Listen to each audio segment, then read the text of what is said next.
Exercise 4.4 बात करें अगर नेचर ऑफ रूट्स की। सो बताया था जो डी होता है उसकी 3 वैल्यू आती हैं। एक तो होता है D is greater than 0 and D is equal to 0 and D is equal to less than 0। ठीक है, ये ग्रेटर है, यहाँ पर आएगा। ठीक, अगर डी की कोई पॉजिटिव वैल्यू है, फॉर एग्ज़ाम्पल डी एक 3 है, यानी कि 0 से बड़ा है, कुछ भी हो सकता है।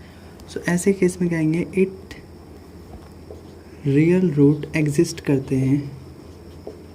मतलब कहने का मतलब हमको इसको सॉल्व करना पड़ेगा क्योंकि आगे रूट्स आएंगे। किस तरह के रूट्स होते होंगे वो? Distinct root. किस तरह के होते होंगे? डिस्टिंक्ट मतलब अलग अलग रूट, दोनों वैल्यू अलग अलग आएंगी। बट अगर डी की वैल्यू 0 आ रही है दैट मीन्स डी हमेशा 0 ही रहेगा। और अगर 0 रहेगा इसका मतलब क्या रहेगा? रूट्स हमेशा इक्वल रहेंगे। कैसे रहेंगे? इक्वल। ठीक है, नेक्स्ट जैसे मान लो अगर x की वैल्यू यहाँ 2 है तो इस तरफ भी 2 ही आ रही होगी, कैसे भी करके। नेक्स्ट देखते हैं, ये एक ऐसा केस है जिसमें यहाँ पर भी रियल रूट एग्जिस्ट तो करते हैं, मतलब हमको आगे सॉल्व करना पड़ेगा।